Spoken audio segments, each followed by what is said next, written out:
ओम नमो भगवते वासुदेवाय। ओम नमो भगवते वासुदेवाय। ओम नमो भगवते वासुदेवाय।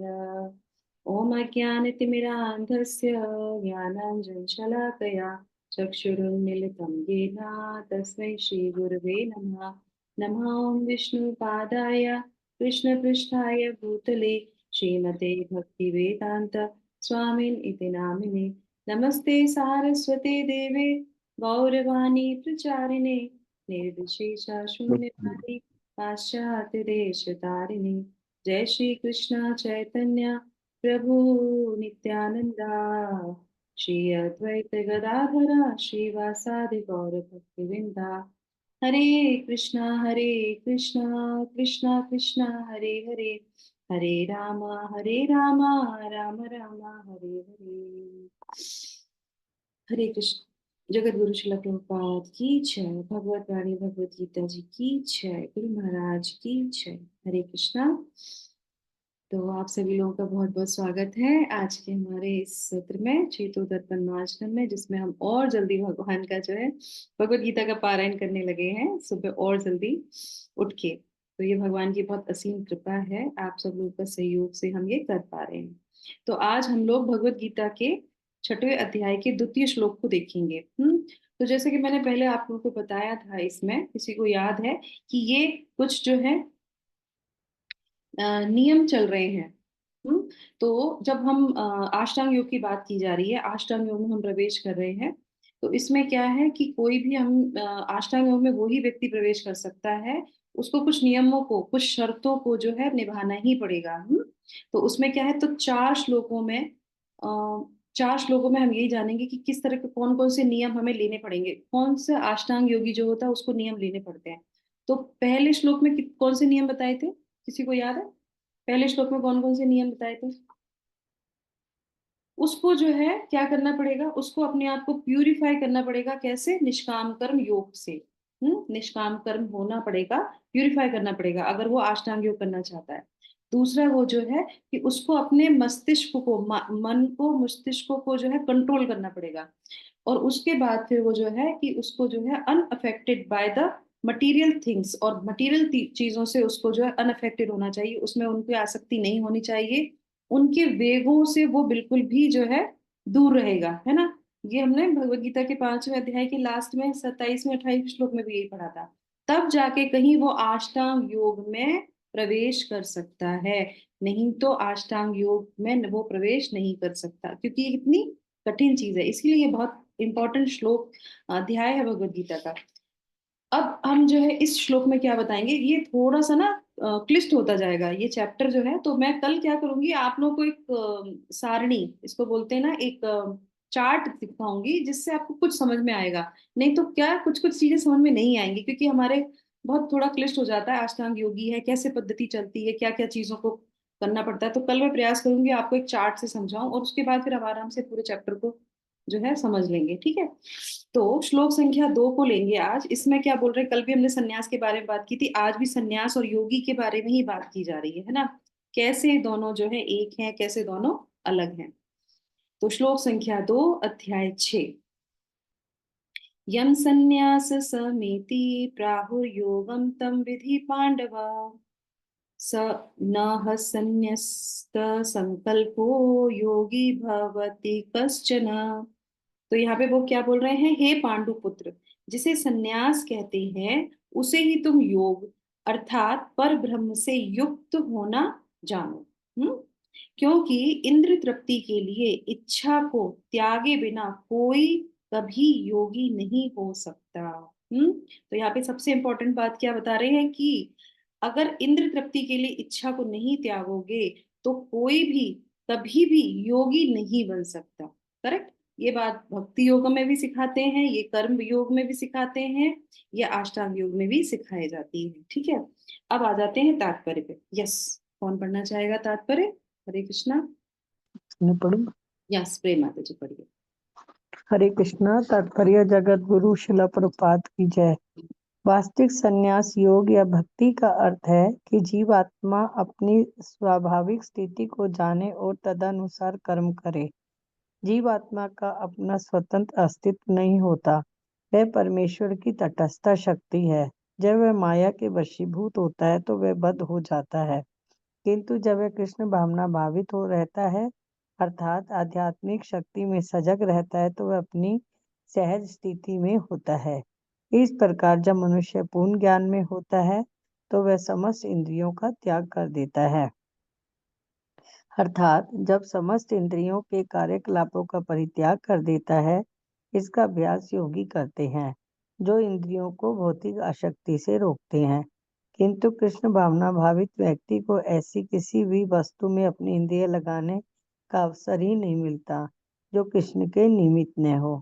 फलतः कृष्ण भावना भावित व्यक्ति सन्यासी तथा योगी साथ साथ होता है। ज्ञान तथा इंद्रिय निग्रह योग के ये दो प्रयोजन कृष्ण भावनामृत द्वारा स्वतः पूर्ण हो जाते हैं। यदि मनुष्य स्वार्थ का त्याग नहीं कर पाता तो ज्ञान तथा योग व्यर्थ रहते हैं।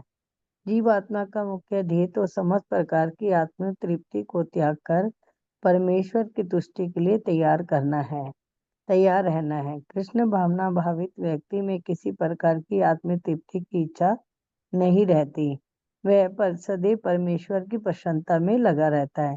अतएव जिसे परमेश्वर के विषय में कुछ भी पता नहीं होता वही स्वार्थ पूर्ति में लगा रहता है, क्योंकि कोई कभी निष्क्रिय नहीं रह सकता।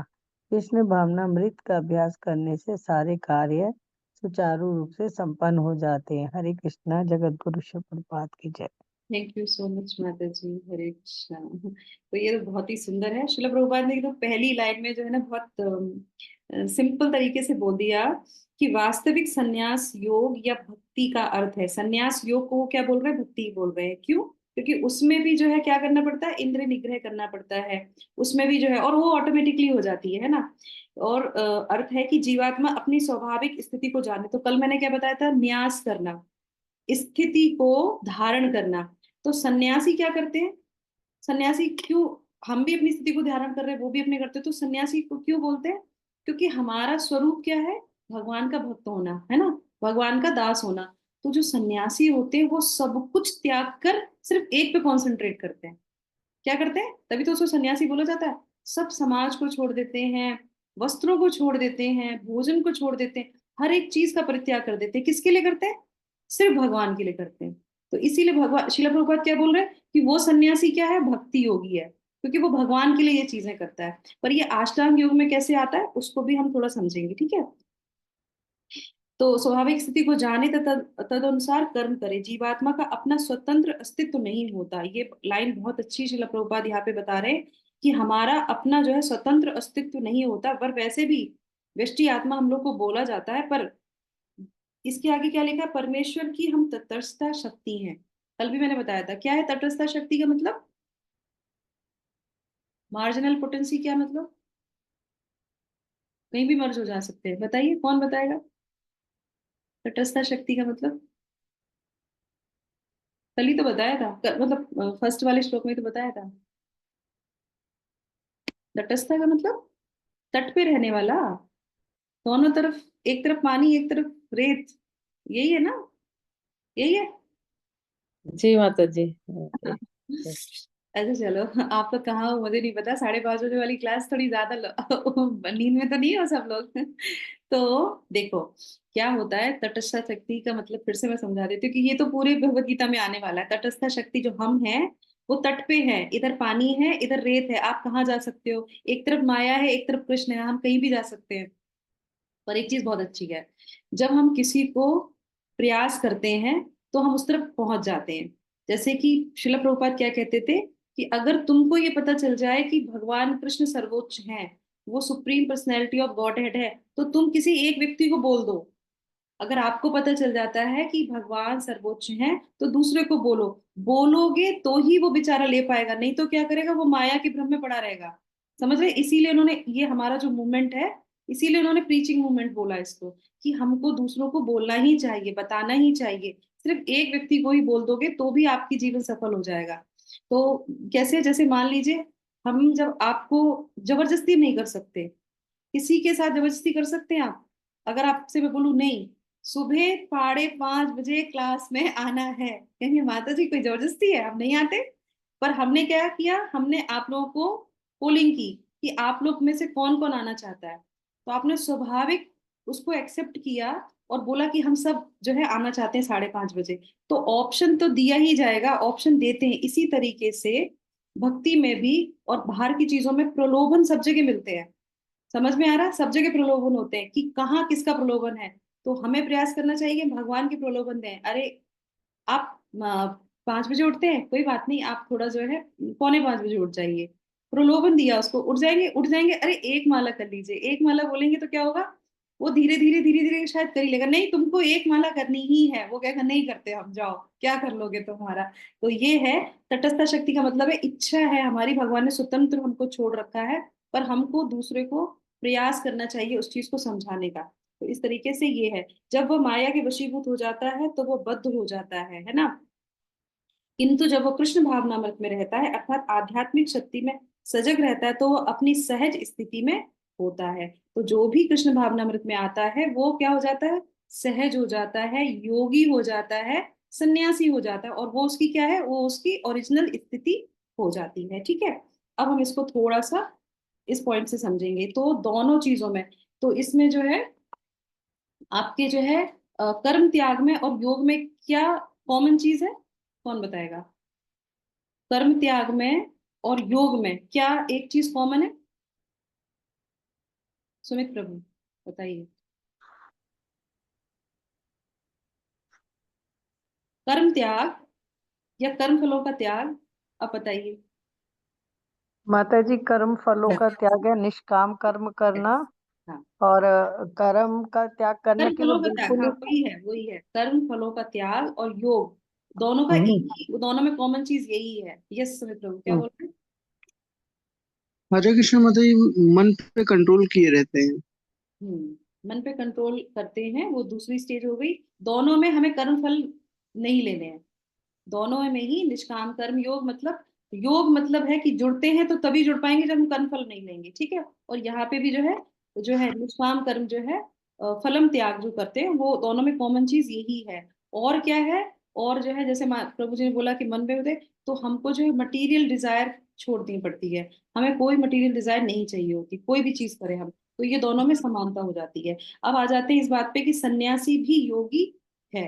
तो इसमें वो क्या बोलते हैं कि संन्यासम इति प्राहु योगम तम विधि पांडवा।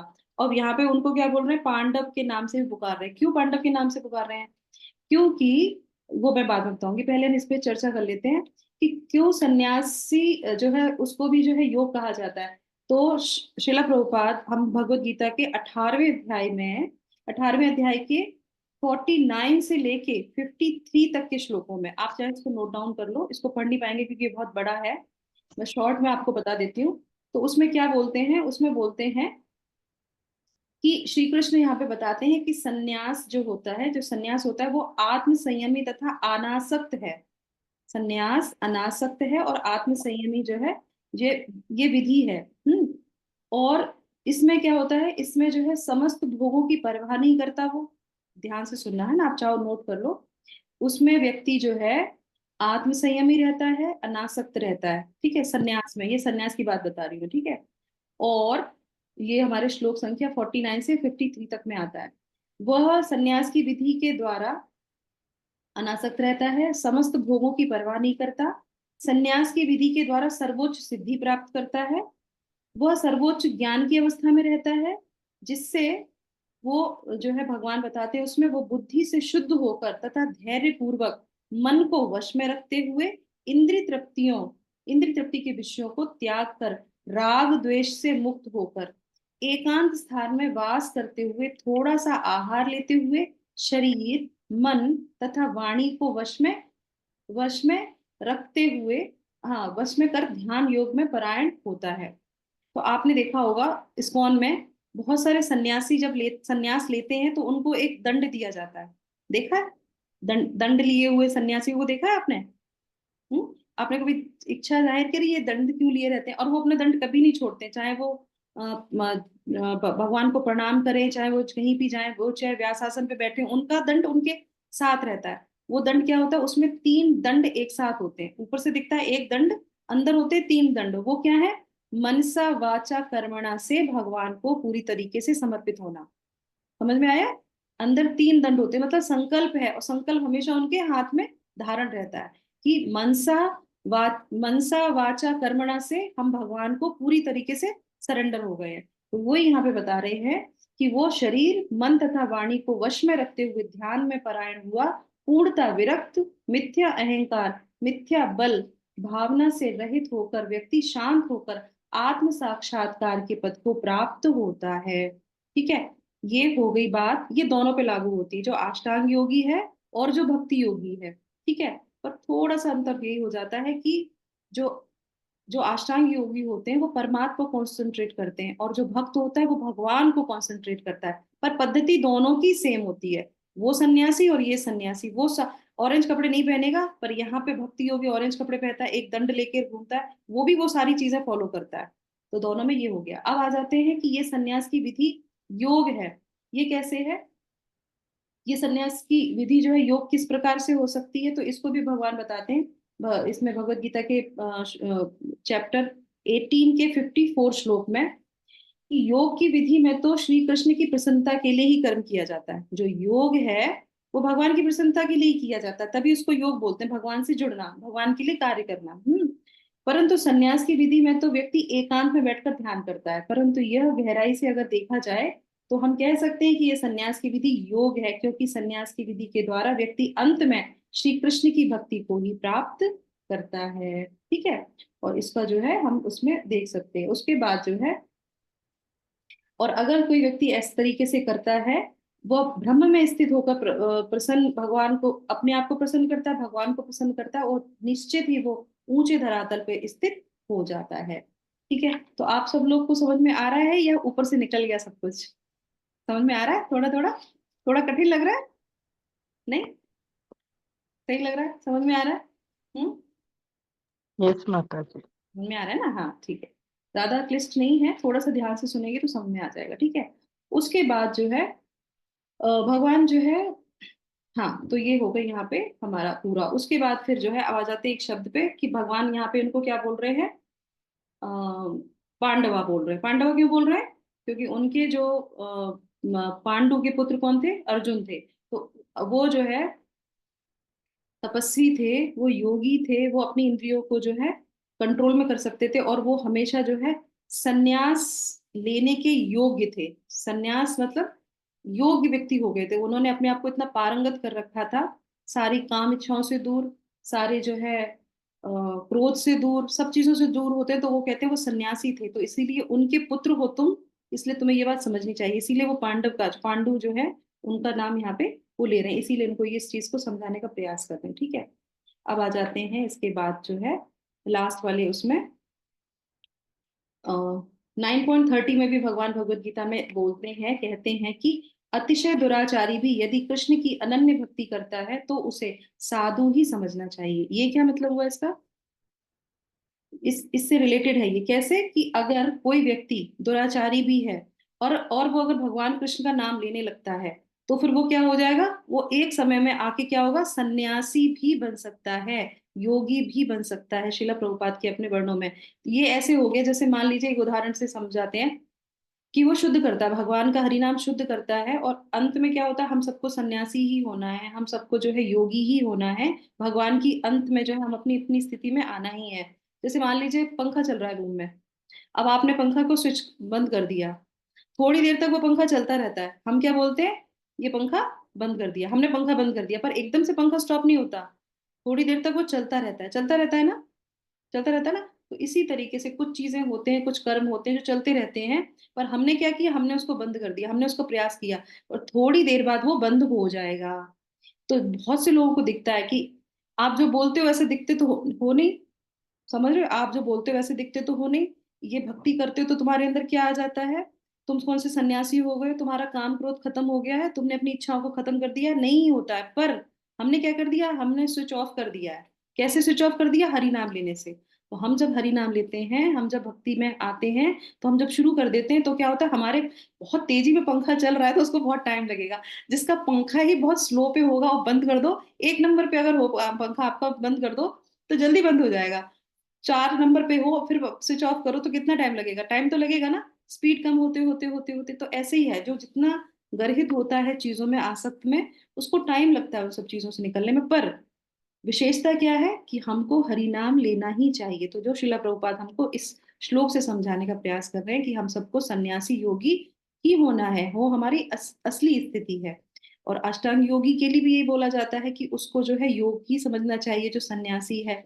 और इसमें दूसरा टर्म 4 श्लोकों में हमें शर्तों के बारे में ही बताया जाएगा। तो ठीक है, तो इसके बाद जो है लास्ट में जो है भगवान शिला प्रभुपाद यहाँ पे बोलते हैं, यदि मनुष्य स्वार्थ के त्याग नहीं कर पाता तो ज्ञान तथा योग व्यर्थ रहते हैं। जीवात्मा का मुख्य ध्येय तो समस्त प्रकार की आत्म तृप्ति को त्याग कर परमेश्वर की तुष्टि करने के लिए तैयार रहना है। कृष्ण भावना व्यक्ति में किसी प्रकार की आत्म तृप्ति की इच्छा नहीं रहती, वह सदैव परमेश्वर की प्रसन्नता में लगा रहता है। अतः जिसे परमेश्वर के विषय में कुछ भी नहीं पता होता, वह वही व्यर्थ पूर्ति में लगा रहता है, कभी निष्क्रिय क्योंकि वह कभी निष्क्रिय नहीं रह पाता। निष्क्रिय मतलब बिना काम के तो वो रह नहीं सकता। अब अपनी सारी इंद्रियों को भगवान में नहीं लगाओगे तो कहीं और लगा दोगे।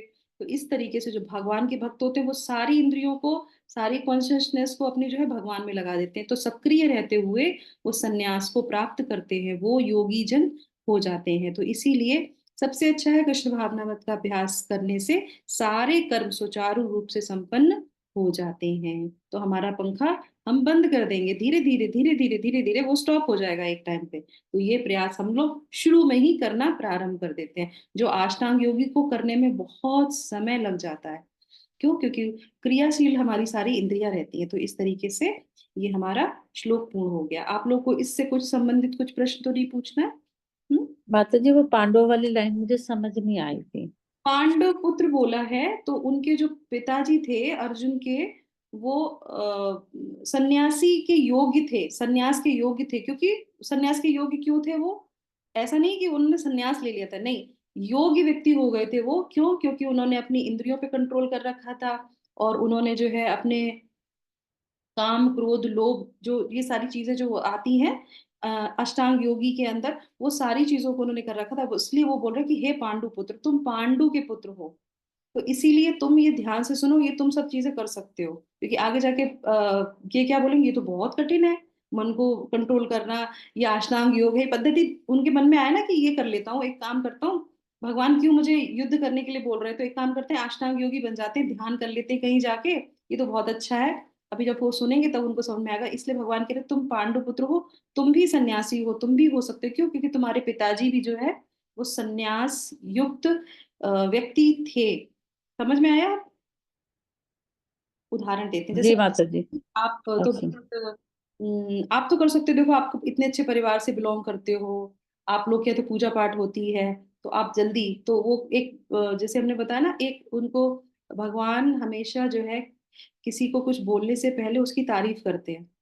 उसको क्या करते हैं, उसको एक प्रोत्साहन देते हैं कि तुम जो है कितने अच्छे बिलोंग करते हो, तुम्हारे माता पिता इतने अच्छे हैं, तुम इतने अच्छे हो, तुम्हें इतने अच्छे सारे गुण बताते हैं, जिससे कि उनके अंदर एक ऊर्जा है, और उसके बाद फिर वो उस बात को समझ सके। समझ में आया? तो इसीलिए वो उनको प्रोत्साहन ले देने के लिए पांडु पुत्र बोलते हैं, हे पांडवा, तुम उन पांडु के पुत्र हो जो सन्यास लेने के, उपाधि लेने के उपयुक्त थे। इसीलिए यहाँ पे उनको ऐसे बोला जा रहा है। ठीक है, तो अगले श्लोक जो है थोड़ा सा और कुछ टर्म्स हैं इसमें, तो उसके लिए मैं कल कोशिश करूंगी आपको चार्ट दिखाऊं। तो कल हम लोग सिर्फ चार्ट देखेंगे, पूरे चैप्टर का सब चीजों का समझने का प्रयास करेंगे, उसके बाद फिर आगे हम श्लोक का पढ़ेंगे। नहीं तो थोड़ी सी आप लोगों को परेशानी होगी समझने में। मुझे परेशानी होती है इसलिए इसीलिए ठीक है, तो इसी के साथ हम यहाँ पे विराम करते हैं। Thank you so much. Hare Krishna Krishna Krishna Hare Hare, Hare Rama Ram Ram Hare Hare. जगत गुरु शिला प्रभुपाद की जय। गुरु महाराज। माता जी तटस्थ शक्ति का बता देते जरा, टाइम है तो। शक्ति मार्जिनल पोटेंसी जीव आत्मा को बोला जाता है, क्योंकि हमारे पास फ्री विल रहती है। फ्री विल रहती है क्यों? क्योंकि हम कहीं पे भी जा सकते हैं। तटस्थ एक तट पे रहते हैं, तो एक समुद्र में भी जा सकते हैं, रेत पे भी जा सकते हैं, माया में भी जा सकते हैं, कृष्ण के पास भी जा सकते हैं। जहां पे प्रलोभन मिलेगा वहीं पे चले जाएंगे। हमें फ्री विल है, हमको भगवान ने रोका नहीं है। तो इसी तरीके से गृहस्था वाले भी सन्यासी, यस प्रभु जी। तो तटस्थ शक्ति का हो गया, समझ में आया माता जी। तो जहां हमें क्लियर क्लियर। हमें संसारिक चीजों से प्रलोभन मिलता है, चलिए आज मूवी देखने चलते हैं, तो मूवी देखने चले जाएंगे। और किसी ने अगर हमें प्रलोभन दिया, चलो आज इस्कॉन टेम्पल चलते हैं, हरे कृष्णा मंत्र करेंगे, तो हम वहां पे भी जा सकते हैं। तो हमें क्या करना चाहिए, अच्छी एसोसिएशन में रहेंगे, तो हमें जहां से प्रलोभ मिलेगा वहां। कल ही मैं एक लेक्चर सुन रही थी, वो इतना अच्छा मुझे समझ में आया कि एक्चुअल में हम सब लोग ना प्रलोभन में ही जाते हैं। वो मतलब प्रभु जी बता रहे थे कि आप देखिए फैशन में आजकल चल रहा है फटी हुई जीन्स पहनना, और सब फटी हुई जीन्स पहन रहे हैं। अब हम अपनी विवेक बुद्धि को यूज ही नहीं करते कि फटा हुआ कपड़ा तो वैसे भी अच्छा नहीं होता पहनना। हम लोग कहते हैं थोड़ा सा कपड़ा फट जाए तो उसको फेंक देना चाहिए, पर फैशन में फटा हुआ ही पहनना है तो हम फटा हुआ पहन रहे हैं। क्यों? क्योंकि हमको इतना प्रलोभन मिल रहा है, और वो उतना ज्यादा महंगा, जितनी ज्यादा कट उतना ज्यादा महंगा, जितना ज्यादा बॉडी दिखाओगे हम उतने ही एडवांस होंगे। पर ये तो है ही नहीं हमारे शास्त्रों में कहीं पे। पर क्या है, सिर्फ प्रलोभन, सिर्फ प्रलोभन की वजह से वहां चले जाते हैं। और दूसरी तरफ क्या है, दूसरी तरफ हमें आध्यात्मिक चीजों का है, तो हम जब अच्छे लोगों के साथ बैठते हैं तो हमें वहां से प्रलोभन मिलता है, नहीं हमको ऐसे कपड़े पहनने चाहिए, हमको इस तरीके से अपना जीवन यापन। इससे पहले, ये बिल्कुल ट्रुथ बात है, इस्कॉन में आने से पहले हमको नहीं पता था, मुझे नहीं पता था कि हमारे जीवन का गोल क्या है। और हमें ये नहीं भी नहीं पता था कि हम जानवरों जैसी जिंदगी जी रहे हैं। ऐसा बताइए, पक्की बात है या नहीं है? हमको नहीं पता था कि हम जानवरों जैसी जिंदगी जी रहे हैं। जानवर मतलब खाना पीना सोना बच्चे पैदा करना और खत्म, बस यही है हमारे जीवन का लक्ष्य, पता ही नहीं था। पर जैसे हम शास्त्रों के संपर्क में आए, साधु के संपर्क में आए, क्योंकि हम तटस्थ शक्ति है ना, हमारे पास ऑप्शन है, खुला हुआ ऑप्शन है। तो जैसे हम उनके संपर्क में आए तो हमें पता चला कि ये तो जानवरों वाली जिंदगी जी रहे हैं हम। इतने साल हमने जानवर की जिंदगी जी दी, अभी क्या करना चाहिए? अभी हमको जो है एक्चुअली में ओरिजिनल मनुष्य योनि में जो हम आए हैं उसकी हमें जिंदगी जीनी चाहिए। शास्त्रों को पढ़ना, भगवान के नाम का जप करना, सुबह जल्दी उठना। जानवर भी सुबह जल्दी उठ जाते हैं, शाम को टाइम से सो जाते हैं, पर हम जानवरों से भी बदतर, रात को अल्कोहल पीना, पार्टी करना, वो सब करना। और क्या क्या शास्त्रों में लिखा उससे कोई लेना देना नहीं। तो इसलिए ये बहुत ही भगवान की असीम कृपा है, और गुरु की कृपा है कि हम लोग जो है सही पाथ पे आ गए, और हमें क्या करना चाहिए क्या नहीं करना चाहिए सब कुछ डिटेल में लिखा हुआ है। तो इसीलिए मार्जिनल है, तो हमारे पास फ्री विल इसलिए भगवान ने दी है कि तुम जहां जाना चाहो जा सकते हो। तो इसीलिए हमें अच्छे लोगों के साथ जाना चाहिए। एक बार अगर कोई हमसे बोलता तो उस पर थोड़ा विचार करना चाहिए कि हम क्यों आए हैं यहाँ पे, और कब हम कैसे यहाँ से निकल के जा सकते हैं। तब हमें पता चलेगा कि ये पूरा जन्म हमारा कम पड़ जाएगा अपने आप को शुद्ध करने में। बिना शुद्ध किए हम भगवान तक नहीं जा सकते। पूरा ये जीवन तो कम पड़ जाएगा। इसीलिए क्या करना चाहिए, गुरु की शरण में आ जाना चाहिए, हरे कृष्णा महामंत्र लेना चाहिए, और कुछ भी हो जाए, कुछ भी इधर से उधर हो जाए, नहीं हमें अपनी रूल्स को नहीं तोड़ना चाहिए, क्योंकि हम ऑलरेडी बहुत सारे रूल्स को तोड़ चुके हैं। अब इससे ज्यादा नहीं करना है, बहुत गलत कर्म कर लिए, अब नहीं करना है। तो ये हमें याद रखना चाहिए, बस यही मार्जिनल पोटेंसी है। और जैसे सुमित प्रभु ने इसमें लिखा कि गृहस्थ वाले भी सन्यासी हैं, यस बिल्कुल सही बात है। हम गृहस्थ में हो, वानप्रस्थ में हो, और जो है ब्रह्मचर्य में हो, किसी में भी हो, हम सब सन्यासी हो सकते हैं। ऊपर से आवरण की बात नहीं है, अंदर से डिटर्मिनेशन की बात है। अपने आप को कंट्रोल रखना, हम सब सन्यासी हैं। अपनी स्थिति को न्यास करना ही सन्यासी कहलाता है। और वो ही, और जो भगवान के लिए स्थित होता है वो योगी कहलाता है। तो हम सब जो है योगी भी हो सकते हैं, सन्यासी भी हो सकते हैं, भगवान के लिए कार्य करते हुए, है ना। हरे कृष्णा। तो इसी के साथ हम यहाँ पे विराम करते हैं। Hare Krishna, thank you so much. हाँ, सभी को